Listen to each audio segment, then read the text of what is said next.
Palette pyramid time! If you're unaware, we recently reviewed a paint color called Summit Gray by Sherwin-Williams, and today's video is all about putting together a color palette utilizing it. And the way we like to make color palettes on this channel is through the palette pyramid formation, a top-down approach to color selection. I love triangles, equilateral, isosceles, whatever the case may be, into them, especially in this context, because when you arrange colors like that, it gives you a great idea of how to use these colors. The top of the pyramid is going to be your main color, which is going to be the default choice, probably your most used color in your entire interior, and then your support colors are right below that. So your secondary options, maybe your trim color, other neutrals that can kind of work and give you another option in addition to your main color. And then down below, you have your finishing colors, and these are going to be more accent choices, your little pops of color, your added bits of depth wherever you need it. ThePaintPeople.com is your go-to destination for quality paint and paint supplies. We're more than just a paint store, we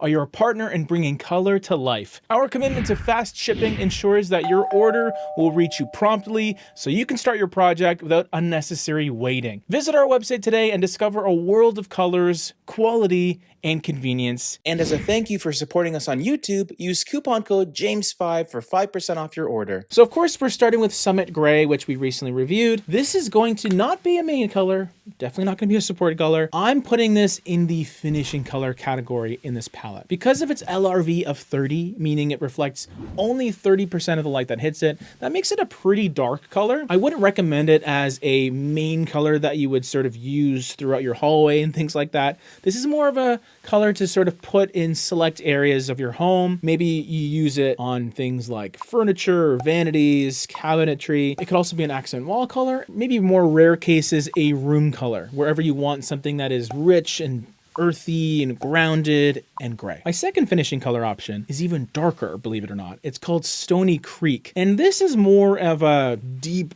dark espresso black. Like it has a 9 LRV.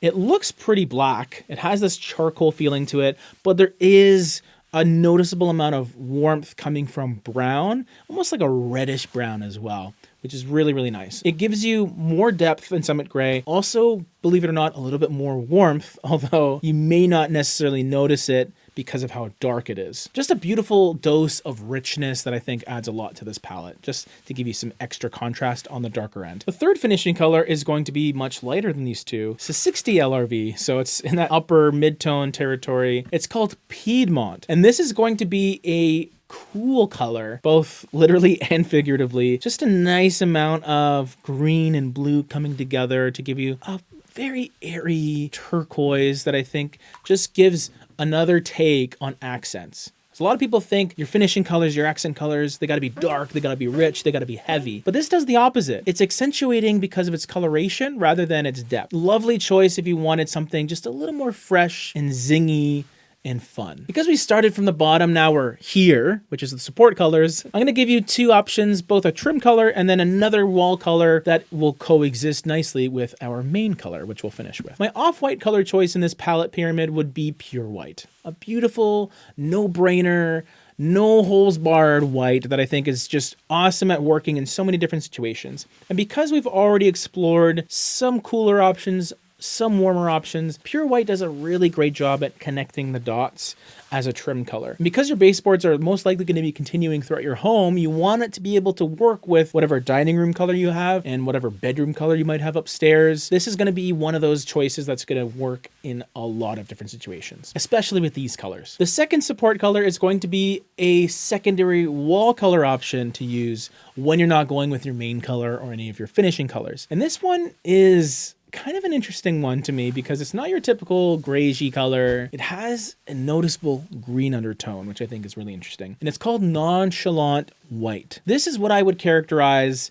as a greenish. A bit of a greeny beige with a touch of gray, but a lovely lightness to it. It has a 72 LRV, so it is quite light as a paint color, and it just has an airy, holistic feeling to it, I feel. And I think it's because of that green. It just brings it to another level that is really lively and maybe not necessarily suitable for every part of your home, but definitely those secondary spots, maybe your living room, a family room, a solarium, bathroom, Even a kitchen, I can see this working. Just has this lovely quality to it that I think differentiates it from the main color, which of course is the top of the pyramid. Your main color option, which is the default choice that you can use when you don't really know which paint color to go with the main color. And in this case, with this palette pyramid, the color that connects everything together is called Arrowroot. And essentially this is going to feel like a very traditional, safe beige paint color. And the reason I went with it is because I just wanted to give you something that was a little more straightforward, considering we were working with